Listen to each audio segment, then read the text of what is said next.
और हैदराबाद में भी बहुत बड़ी तादाद में कारकुनों ने अवामी मार्च का जो है वहाँ की आवाम ने इस्तकबाल किया। और मैं समझता हूँ कि ये जो एक मोमेंटम बना है जिसका आगाज़ कराची से हुआ और ये तसलसल अभी तक जारी है। हैदराबाद, फिर उसके बाद हाला है, हाला के बाद फिर रात में मोरो में स्टे है, लगता है वह काफ़ी ताख़ीर हो जाएगी।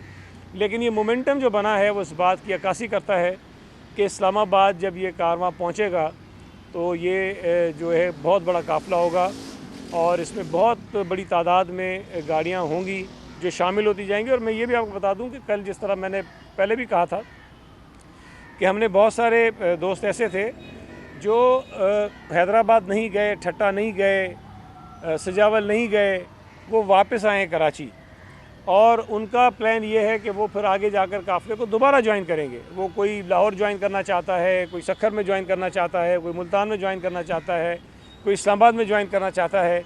और इस किस्म के जो लोग हैं उनकी तादाद हर शहर में है।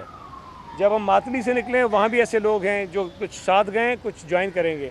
ठट्टा से भी कुछ ऐसे लोग हैं जो साथ गए, कुछ ज्वाइन करेंगे। इसी तरह हैदराबाद से भी कुछ लोग साथ जाएंगे, कुछ ज्वाइन करेंगे।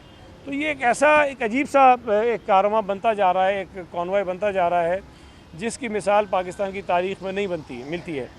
और दूसरी तरफ एक आपने और जोकर मार्च भी देखा है जिसका आगाज़ जो है वो गोटकी से हुआ है।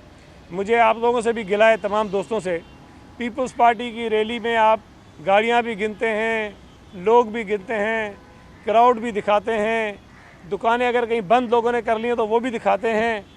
लेकिन ये जो एक बहुत बड़ा जोकरों का कॉन्वॉय चला हुआ है जिसमें दूर दूर तक लोग जो है वो देखने को नज़र नहीं आते हैं, उनमें आप कभी भी तकरीरें कर रहे हैं शाह महमूद कुरैशी, वो कैमरा उसकी शक्ल से नहीं हटा रहे हैं आप लोग। तो यार थोड़ा सा कैमरा घुमाओ, आवाम को भी दिखाओ। जिस तरह बिलावल साहब की तकरीर कर रहे होते हैं, अब आवाम भी दिखाते हैं, यहाँ भी दिखाया करें। जब वो चवल वज़ीर तकरीर कर रहा होता है आप उसकी शक्ल सिर्फ क्यों दिखाते हो, बेजार करते हो लोगों को। थोड़ा सा मजमा दिखाया करो, थोड़ी सी गाड़ियाँ दिखाया करो कि उसमें कितनी है। या कभी कभी अगर वो जो हमारी मईशत का जो गोरकन है जिसने हमारी मईशत को दफन किया है, असद उमर, तो भाई कभी कभी उसकी शक्ल से हटके उसको सुनने वाले लोगों को भी तो दिखाया करें ना। आपने नहीं दिखाया। लेकिन एक वो सक्खर के जलसे की वीडियो बड़ी ज़बरदस्त आई है इनकी कि इन्होंने वीआईपीज़ के लिए सोफ़े लगाए हैं, फिर बाड़ लगाई है और बाड़ के पीछे कुर्सियां लगाई हैं। मैं आपको चैलेंज करता हूँ उस वीडियो को देखें और वो वीआईपीज़ के सोफ़ों को छोड़ने के बाद कुछ मुझे एक कतार कुर्सियों की दिखाएं जिसमें लोग, एक कतार, एक सफ़ दिखाएं जिसमें लोग बैठे हुए हों। एक सफ़ पे लोग नहीं बैठे हुए थे। इसका मतलब है वीआईपीज़ में जो इनके ओहदेदार थे, जो इनके साथ आए थे, जो इनके खलीफे थे, जिनकी दावतें खानी थी, उनको बिठाया हुआ था।